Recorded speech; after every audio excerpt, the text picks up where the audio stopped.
Good afternoon, everyone. Why don't we go ahead and get started? Welcome to the current, the North Central Region Water Network's Speed Networking webinar series. I'm Rebecca Power, joining you from the University of Wisconsin, and I will be your moderator. Since some of you may be new to the North Central Region Water Network, we are an extension-led collaboration among land-grant universities and our partners in 12 upper Midwestern states. In today's episode of The Current, we will hear from Ken Bradbury, Wisconsin State Geologist and Director of the Wisconsin Geological and Natural History Survey. He is going to be discussing the newly released National Academies of Science, Engineering, and Medicine's report on the future water resource priorities for USGS. Bradbury served on a consensus committee for the report, Future Water Priorities for the Nation. This report, as I said, provides guidance to the USGS Water Mission Area on the most critical resource challenges facing society in the next 25 years. So Ken is going to tell us a little bit more about that. And before we introduce him further, a few notes to all of our participants about the way these sessions work. So you can see that guidance on the screen in front of you. So the way we work these sessions is we can submit your questions for Ken via the chat box. That chat box is accessible via the purple Collaborate panel in the lower right-hand corner of the webinar screen. So there's a little purple tab there that you can click on and click off to see that chat function.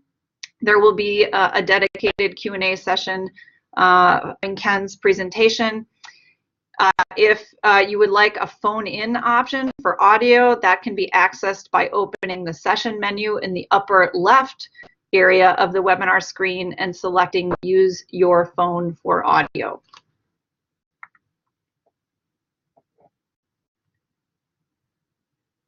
Okay, so today's presenter, Ken Bradbury, and Ken is, as I said, he's Wisconsin State Geologist and Director of the Geological and Natural History Survey. Prior to directing the survey, he was a research hydrogeologist with the survey since 1982. His research interests include virus transport in groundwater, groundwater flow, and fractured media, and a number of different groundwater related areas of expertise. So part of the reason we do this webinar is to introduce you to experts and resources from across the North Central region, and Ken is certainly one of those valuable resources. So without further ado, let's get to Ken's presentation. So thank you so much, Ken, and take it away. Okay, thank you, Rebecca, and please let me know if the sound isn't right. Thank you all for tuning in today. I'm excited to tell you about this recent study that I was part of. And I should start out by just saying that the slides I'm going to show you were produced by the National Academy staff. We've given this briefing on this project to a number of groups, including the upper management of the U.S. Geological Survey, the Undersecretary of the Interior, and a couple of committees at the National Academies. So a number of people have seen this presentation before, but it is about the future water priorities for the nation. And even though this is directed at the USGS, I think the water priorities should be of interest to all of you. And as an extension professional myself, and as a partner of USGS, I think that these are valuable insights that we will have here. First, a little bit about the National Academies. If you don't know, the National Academies are a group that provides independent, objective science advice to the nation. They inform decision-making and public policy, and they bring in together volunteer experts, such as me, to advise the federal government, states, NGOs, academia, and the public on various issues. And I should say, if any of you are ever invited to be part of one of these committees, you should say yes, because it's really quite a nice experience. The National Academies are not part of the federal government. They are not an advocacy or lobbying organization. They are not consultants for-profit entities. and they are generally not groups that conduct primary research. So they do more of a review capacity, and they have a very strict and very extensive peer review and procedures for producing these reports. So that's important to understand. So the committee's task was to review the future of the U.S. Geological Survey Water Mission Area. And let me just take a moment to tell you about the Water Mission Area. So I think you're all familiar with the U.S. Geological Survey. The Water Mission Area is a group or a discipline within the USGS, one of 7 interdisciplinary mission areas that has been it's been organized that way for a number of years now. And they focus on water resources, both groundwater and surface water. The Water Mission Area has over 3,750 employees across the nation. Of those, most of them are either hydrologists or hydrologic technicians. They also have other groups such as physical scientists. They're mostly in the hydrologic sciences. So they're a large and important group. The Water Mission Area is staffed across the nations by offices that are in most states or regions of the United States. So they are spread out across the nation. So back to the statement of task. The statement of task was given to our committee by the USGS leaders of their water mission area, and there were particularly 3 tasks that we had as a committee. I'll talk about the committee in just a second. The first is a pretty big charge of identifying the nation's highest priority water science and resource challenges over the next 25 years. It's a pretty big task. The second, somewhat easier, was to summarize the Water Mission Area's current water science and research portfolio, which we have done. And third, perhaps most important, was to provide recommendations on the strategic water science and research opportunities for the Water Mission Area that would address the highest priority national water challenges. So those are our statement of tasks. Now, a little bit about the committee.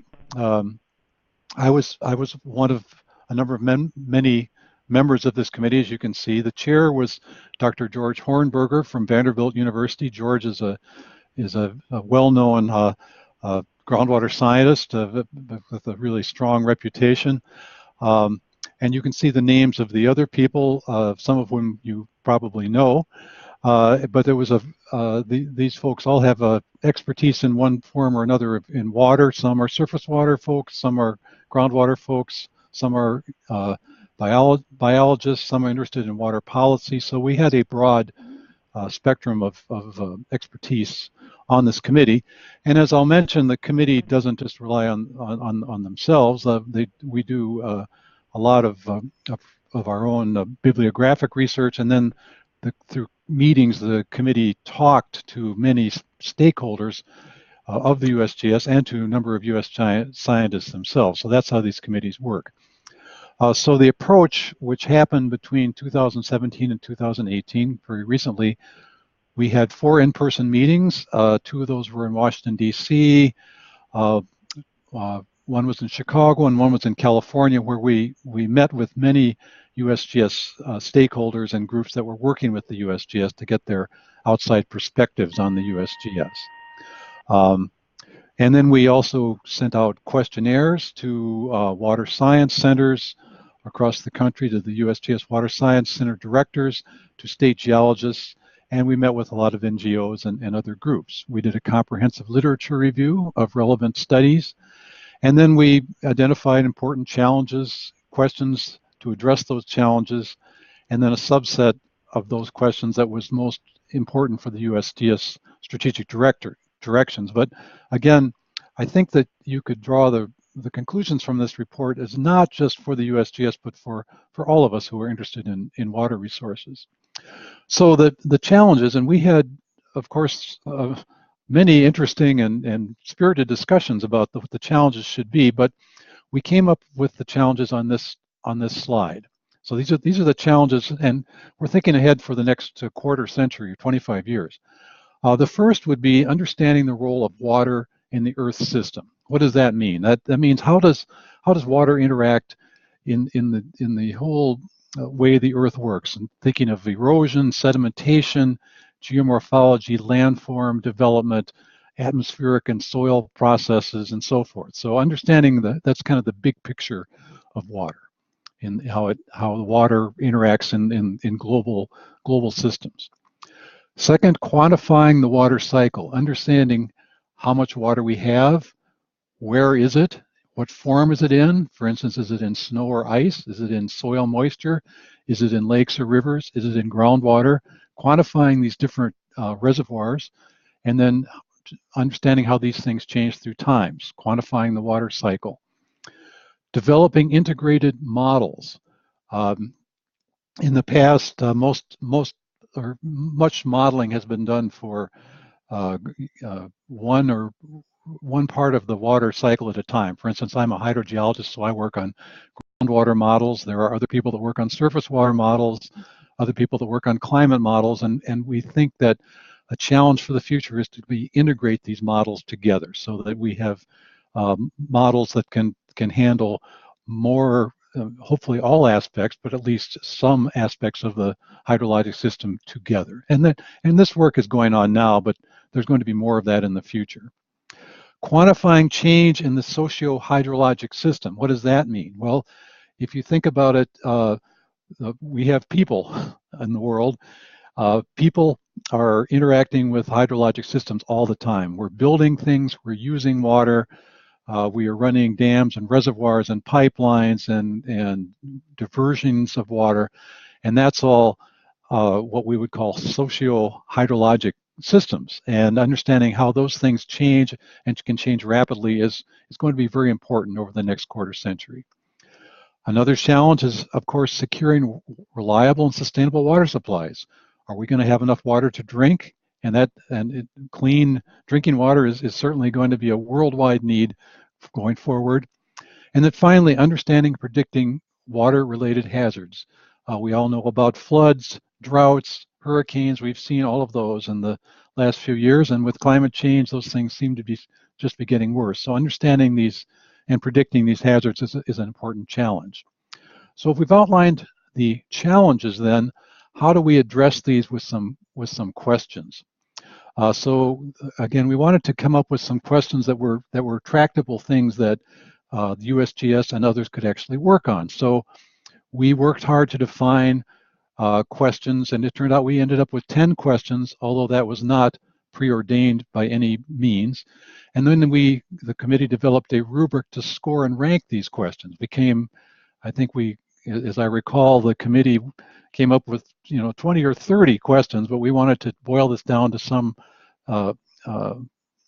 tractable amount of questions. And so we used the rubric here, where for each question, we thought of the scientific importance of the question, the societal need of the question, and then relevance to the USGS mission and the relevance to the USGS partners. And the USGS mission, which is well laid out in their strategic plan, and involves observing, understanding, predicting, and delivering information about the world. And so that's when I say mission, that's what I'm referring to. And so if you look at the criteria or the rubric on the left, it's a simple way of just scoring these things. And so we scored these based again on scientific importance, societal need, relevance to mission, and relevance to the partners. And partners would be groups like other federal agencies, state, tribal, and local agencies, non-NGOs, the general public, the private sector. So many different stakeholders here. And so when we worked through this rubric and we boiled it down, we ended up with 10 questions, and they kind of naturally broke into two groups of 5. The first 5, which are listed here, are questions that we thought are most relevant to the U.S. Geological Survey Water Mission Area. And by that I mean that these are areas where we thought that the USGS could be leaders. The USGS has a great and long-standing reputation for excellence in water resources, and so these are areas that seem to be a natural fit for the USGS to lead. not to do all the work, but to be leaders, and of course, there would be stakeholders and cooperators that would work on these things as well. So the first is what is the quality and quantity of atmospheric, surface, and subsurface water, and how do these vary spatially and temporally? And this is back to that water balance and water, what sectors and forms the water is in question. The second is how do human activities affect water quantity and quality? The third has to do with water accounting. How can water accounting be done more effectively and comprehensively to provide the data for water availability and use? The fourth addresses climate change. How does changing climate affect water quality, quantity, and reliability, as well as water-related hazards and extreme events? And finally, how can long-term water-related risk management be improved? I see a comment that somebody can't see the slide. I can see it fine. So I don't know what to do about that. Okay, everybody else seems to be able to see it. I'll move ahead. Yeah, you're good. Thanks. Okay, and then we had additional questions, and again, it just happened that these fell in two groups of 5. These additional questions were areas where the USGS would have a role, but not necessarily that the USGS would lead. That there may be other groups, either in academia, in state agencies, in the private sector, or in the public sector that could do better or as the leaders of these things. First of all, how does the hydrologic cycle respond to changes in the atmosphere, the lithosphere, and the biosphere through Earth's history and the near future? And then what are the feedbacks like? How do these responses feedback and accelerate or dampen the changes in the atmosphere, the lithosphere, and the biosphere? So here we're getting into other science areas besides just hydrology and surface water and groundwater. We're getting into all kinds of atmospheric science and even biology and ecology and so forth. A second involves forecasting. How can short-term forecasting for climate, hydrology, water quality, and associated social systems be improved? Third, how do institutions and governance and institutional resilience impact the quantity and quality of water? Again, very important question. If you think about what has been going on, say, in Cape Town, South Africa, the last couple of years, that it's a major international city basically running out of water because their institutional resilience has not really been there to, even though it was well predicted that they would have trouble, they were not able to come up with ways to solve that problem ahead of time. So that's what we're talking about with institutions and governance. And again, that's not really in the USGS wheelhouse too much, although they can have certainly a big role there. Number 9 is the connections between hazards and human health. How can connections between water-related and hazards and human health be improved? So here we are getting into medical issues, which is again not the USGS strength, but certainly they will have a role, and other sciences will be involved in this area.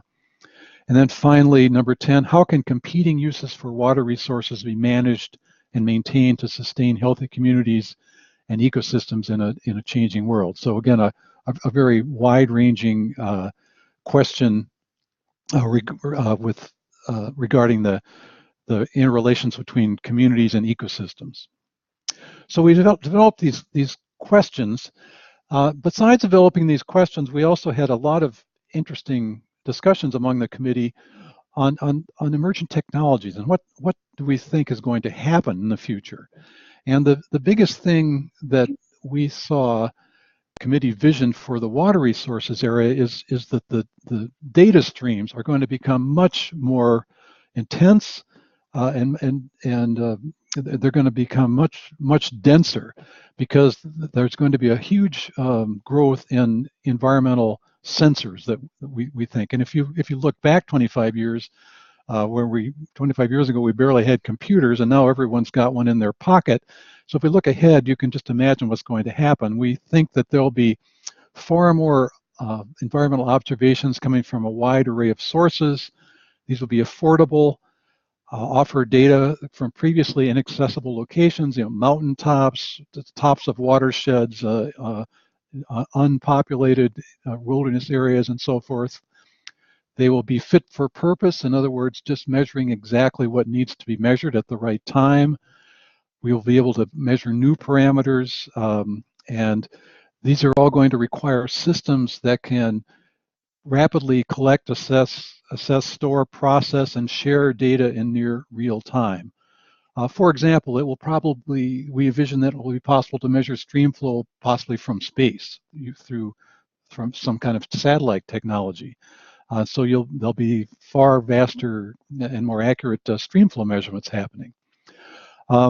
Looking ahead and talking to a number of experts, it's clear that there are still a lot of technical challenges for water quality sensing, especially when we get to the more complex molecules and so forth, and for DNA and so forth. But there are advances in that sector as well, and all these are going to require, again, big data. The huge data streams are going to require a scientific understanding of how to handle this data, how to store it, how to use it in models, and these models are going to have to be interdisciplinary, and we're going to have to learn how to make decisions under some uncertainty and how to evaluate that uncertainty. So some of the recommendations, and I won't delve into all of these in detail because you can get our report online and read these. But so these are recommendations that we made to the Water Mission Area. Number one involves the quality and quantity of atmospheric surface and subsurface water and the spatial variation. So we recommended that the USGS should enhance their data collection and include citizen science and develop web-based analytical tools. And also that they should coordinate with agencies and organizations on data delivery. And I think this recommendation has a lot of implications for the extension network and the folks on this webinar today, because one of the problems we identified is that historically, while the USGS has collected great data, it's been hard for others to get their data into the USGS system because of their great emphasis on quality control and what's been called the gold standard of data.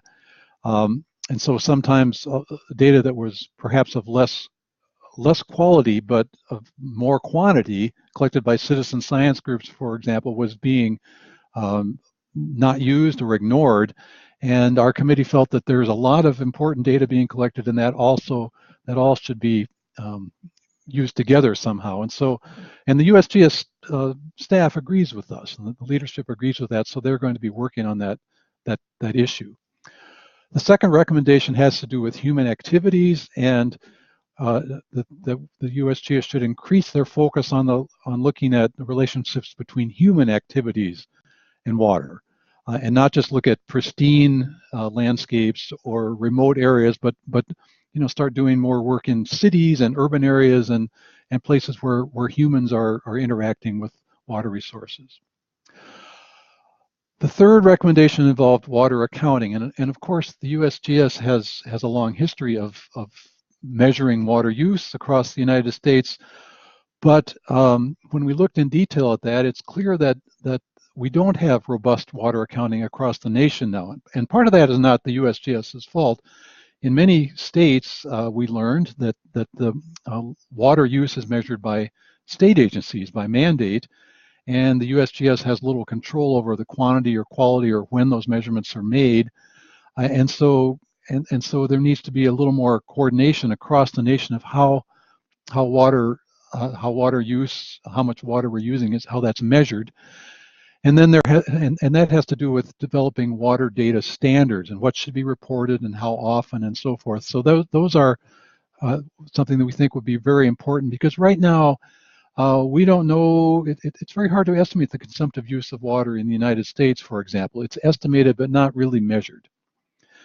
The fourth involves climate change, and we want to be sure that the monitoring networks that are in place are appropriate for assessing climate accessing water resources under these changing conditions, and that involves locations of where are the best places to put stream gauges, groundwater monitoring wells, lake gauges, and so forth, and that needs to be a continuing effort to make sure that these things are appropriately located.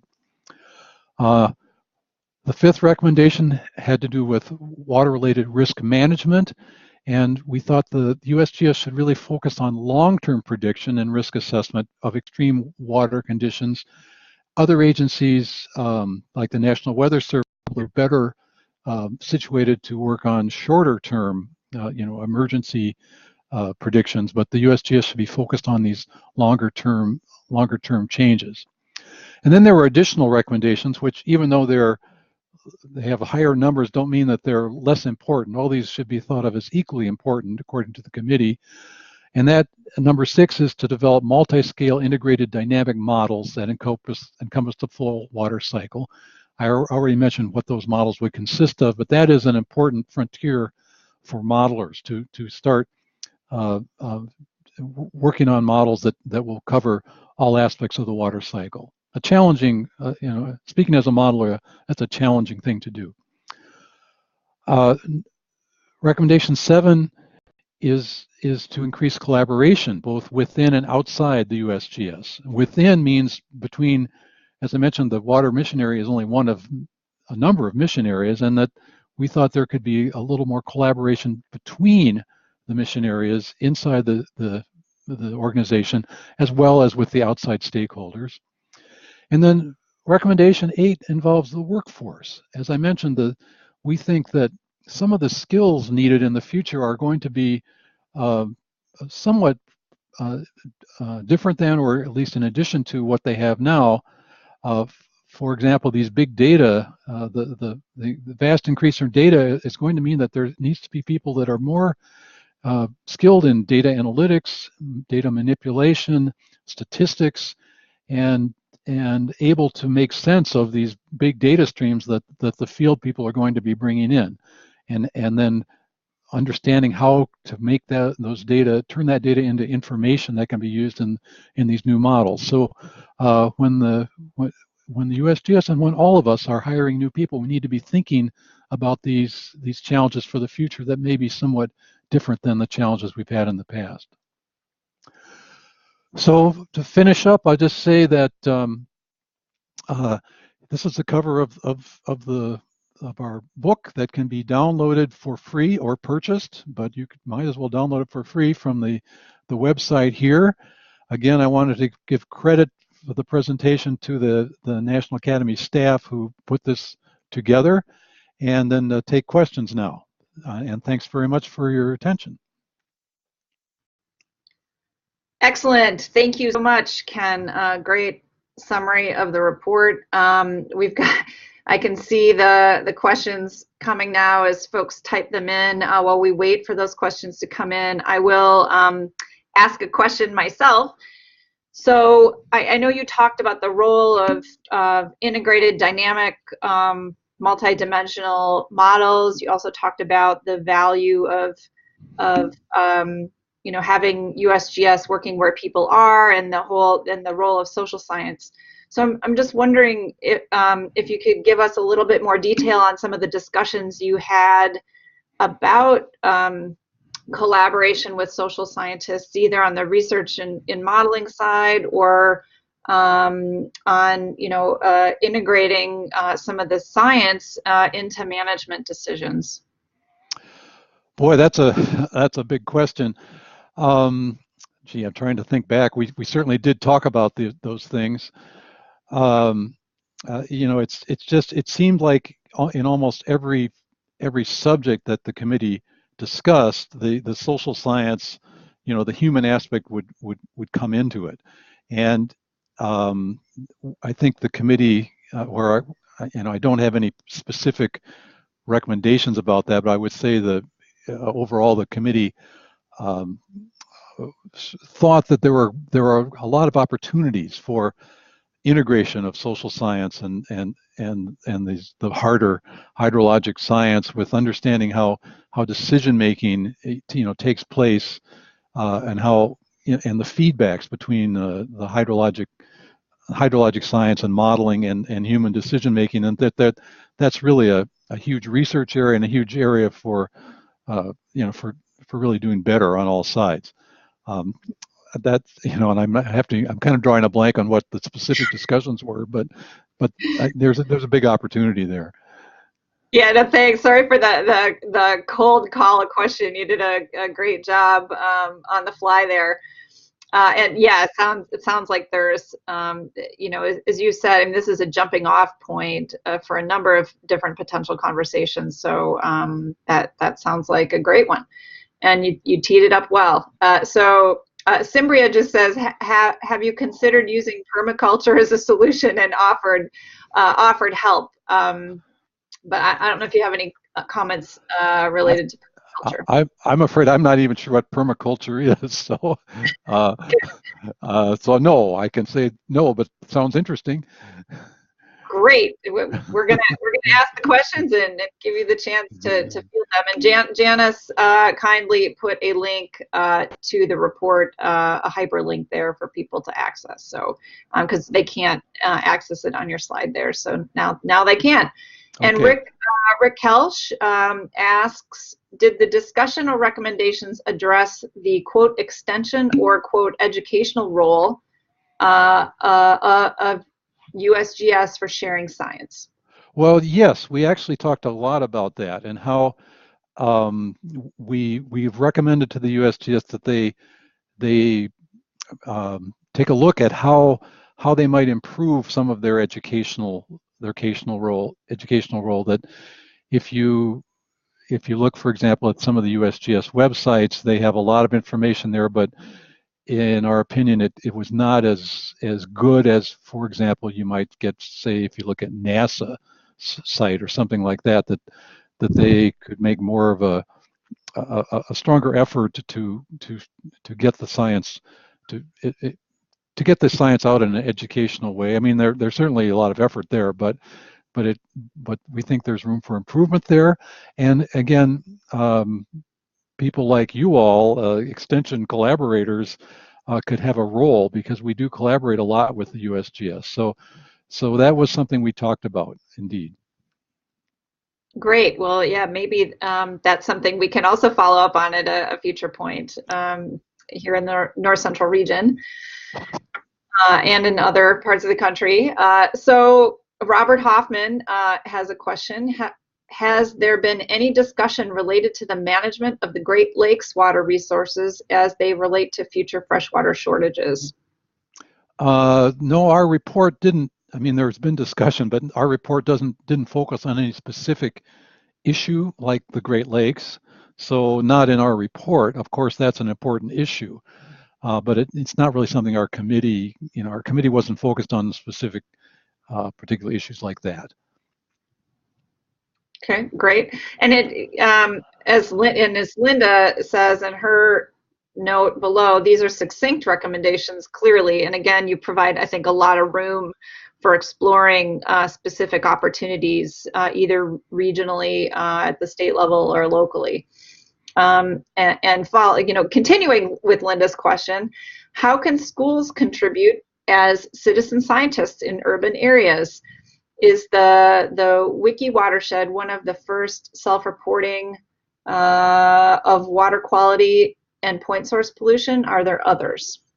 Well, I think there are a lot of opportunities there. And I'm sure I don't know all of them. I mean, there's something called, there's one called citizen hydrology, something like that, where there are these are mostly not in urban areas, but they could be. There are like staff gauges out in usually they're in wilderness or remote areas that people can measure water level themselves and then enter it into their cell phone.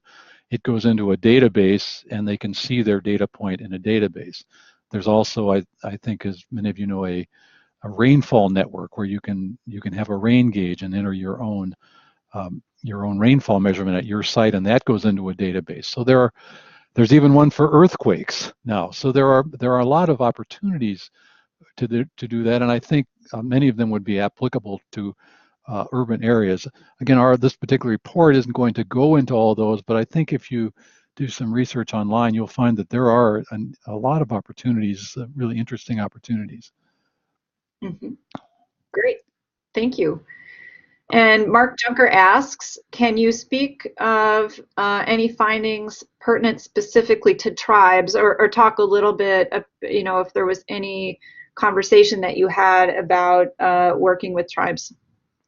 Well, we certainly did talk about Native American groups. Not, again, that's in sort of general terms, that they're an important stakeholder and partner in a lot of these studies, and that they need to be included as, particularly as in some of these areas like the socio-hydrologic system as we move forward.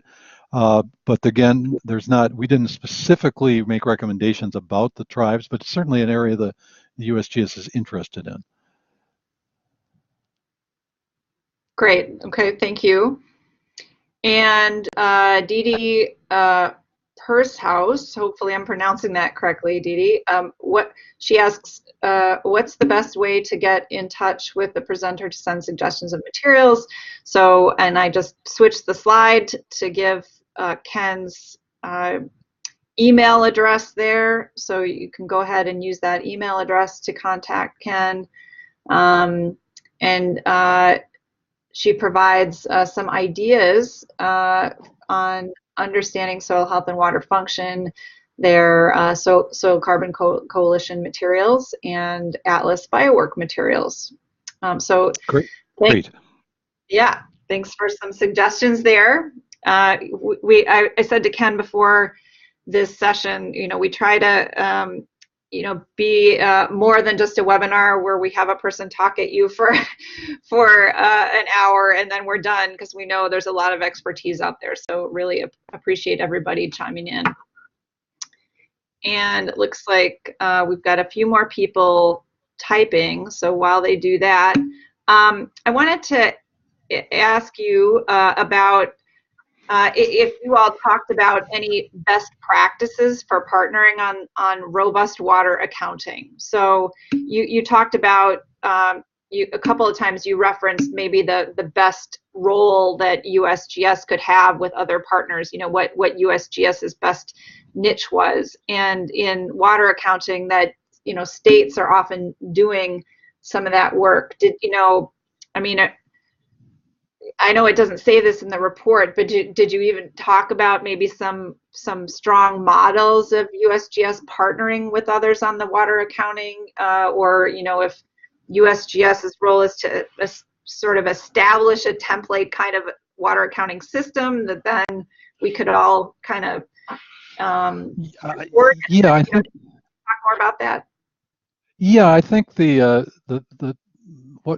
of the challenges that we saw is that not all states are doing the water accounting in the same way, and because of that, it's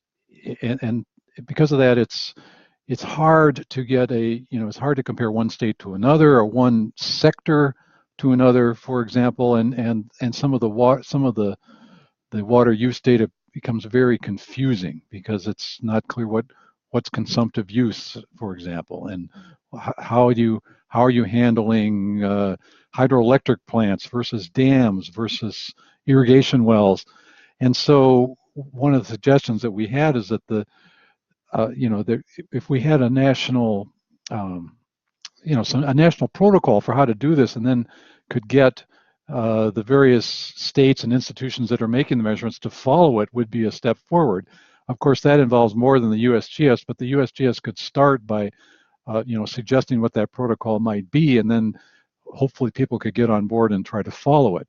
And then the other part of that was that we recommended that the USGS could enhance the way they distribute this information and try to speed up how fast they can get it out the door, and then into areas of budget and personnel, which was really beyond the purview of the committee. But the fact is that right now it's hard. There's a lag of something like 5 years.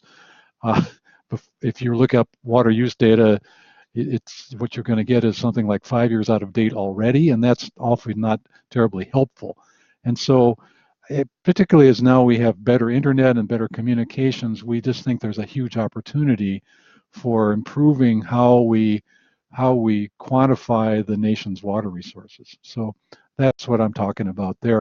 And citizen science might be part of that. If we can get, again, establish protocols that citizen groups or NGOs can measure things and get that data into the system, that could help as well.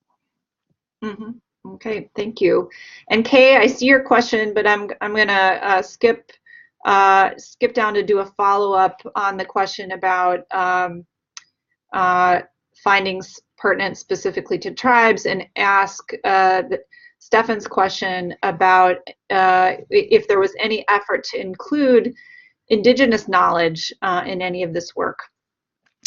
We didn't really talk about that much. That's a pretty interesting point. So again, I guess the answer is really no. We didn't talk a lot about that, and so I have to say no. And maybe there would be some opportunity, Ken. I don't want to volunteer you too strongly here, but if Stefan and others have any suggestions for how to follow up on that question, and maybe have a conversation about that. Yeah, they could get in touch with me. Sure, and I could certainly pass any recommendations along to the USGS management. I'd be happy to do that. Great, thank you so much. And Kay asks, she says, I am assuming that other nations have the same concern with water quality as well. Has there been research to see how other nations address concerns like this? Oh, certainly there have been, and it's as we go around the world, different nations have different capacities. This particular study was really focused on the United States and the USGS, but of course, and well, I will say that the USGS is a world leader, and they work in other nations. They have a pretty good portfolio abroad as well as domestically. So they're tuned into what other nations are doing, but there are geological surveys in other parts of the world, and everybody has pretty much the same concerns. Mm-hmm. No, that's great. And some of the folks that were on the committee, of course, have international experience, as well as yes, you said that USGS staff does. I saw. It's great. Great point to remind us that we don't have the corner on water wisdom, and to be making sure we're looking around. Absolutely. All right. I'm going to give a last call for questions here for Ken. So if you have any more questions for him live, please ask them now in the chat box. You have his contact information there should you want to follow up.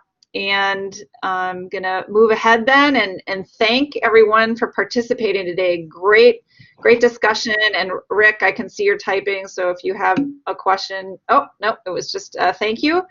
So thank you, everybody, and thank you, Ken, for a great presentation. And we'll also let you know that the next episode of The Current is coming up Wednesday, February 13th at this same time, 2 p.m. Central Time, and it will be on water communication. And I know our communication specialist, Ann Nardi, has some great ideas to bring to you all. So please join us again at that time. And this webinar will be archived at northcentralwater.org and learn.extension.org. So if you know of anybody that might be interested in this content and wasn't able to join us live, please feel free to share the link. So thank you all so much, and have a great afternoon.